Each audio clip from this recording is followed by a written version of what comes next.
Well, hello then, I do hope you're all well. Now, anybody who's known my channel for a long while knows that I've given up putting on the PMQs for this channel because, well, let's be honest, it's like pulling teeth out listening to it.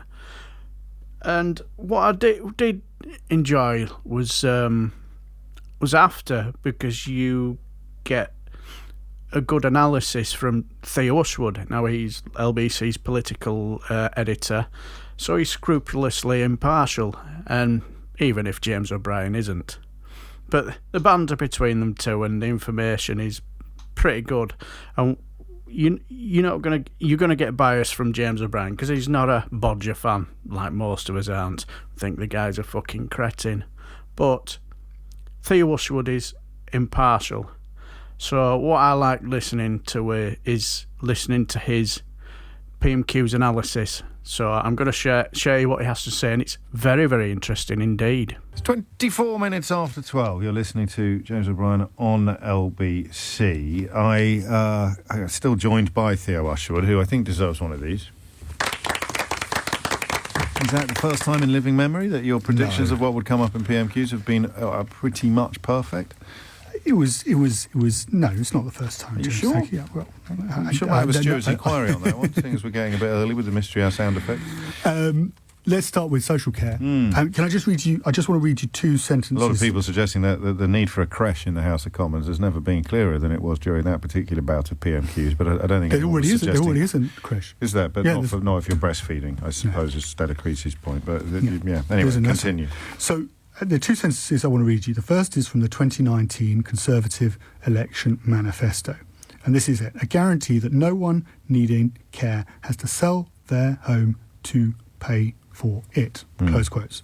Now the government is saying no one will be forced to sell a home they or their spouse is living in to pay for their care. So while you're in it was the line you injected on about the third attempt at answering the question. So you'll still have to sell it after you've died. So he keeps on saying, or after your home will be disregarded. He kept on saying, we won't. Yeah. Your home will be disregarded. Your home will, as you get down to your last £100,000, the floor at which the government will kick in with support to pay for your care.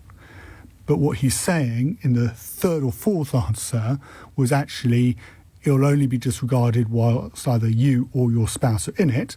As soon as you or your spouse tragically die or you go into a residential care home, that protection is taken away and you go to the £100,000 floor, and therefore you would have to sell your home to pay for your care. And as he talked about in the answer to the first question from Keir Starmer, there is going to be a deferred payment scheme to set that up. So you are accruing costs whilst you are receiving care.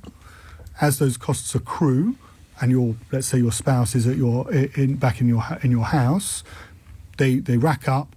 And then you end up in a situation where your spouse might die or they might join you. There's a charge. You used to call it a charge. There's a charge on your house. Yeah. So simply put, mate, if you can raise £86,000 without touching the equity in your home, then you're golden. And if you can't, then the home will have to be sold. Yes.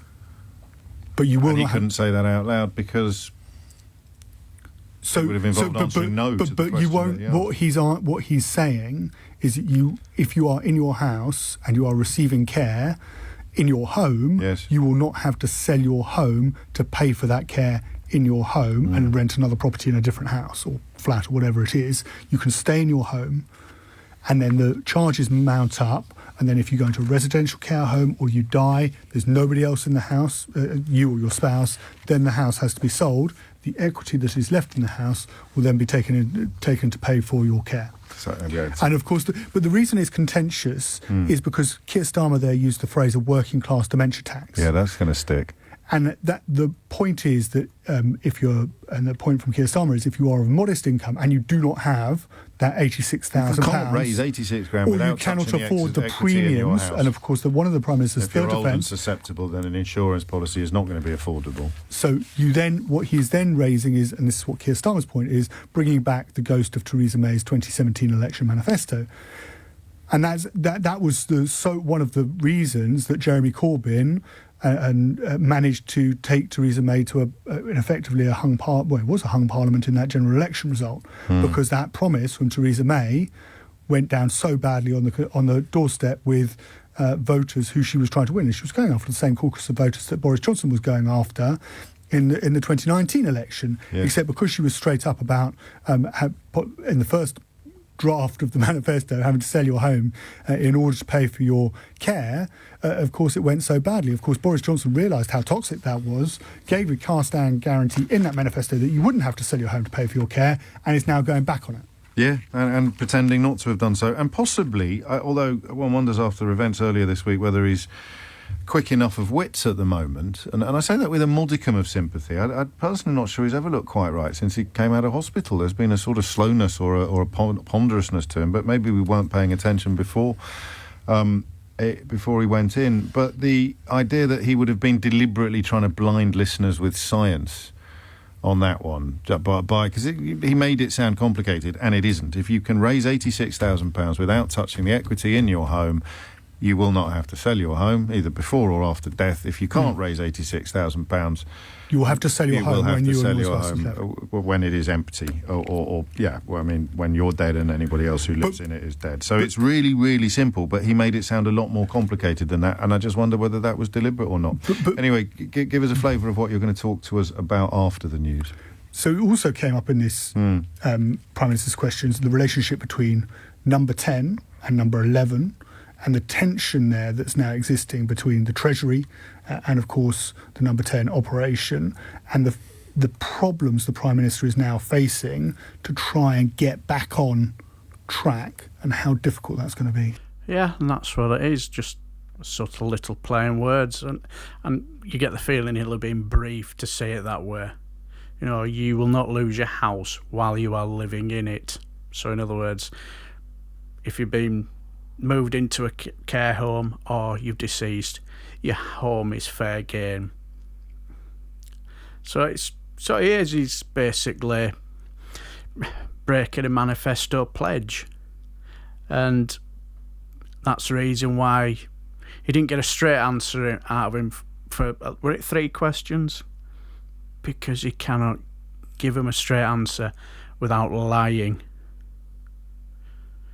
So, very, very interesting. Hope you liked this PMQ's post-analysis with Theo Usherwood, because I do, because it's not what James says, it's what Theo says, because, like I just said, he's scrupulously impartial. And everybody thinks, well, he won't be. That's what you think. This is a guy who rubbed up Steve Bannon and Jeremy Corbyn in interviews. So, and you can never say that them two are on the same political wavelength. So that's the reason why I find it interesting listening to Theo, because James, he has his bias, Theo can't. There is a second part to this, and I'll play that tomorrow, because I'm not going to play it now because it's too long and you've got better things to do with your lives. So till tomorrow, I shall leave the video here, and till tomorrow, I shall bid you farewell. So take care.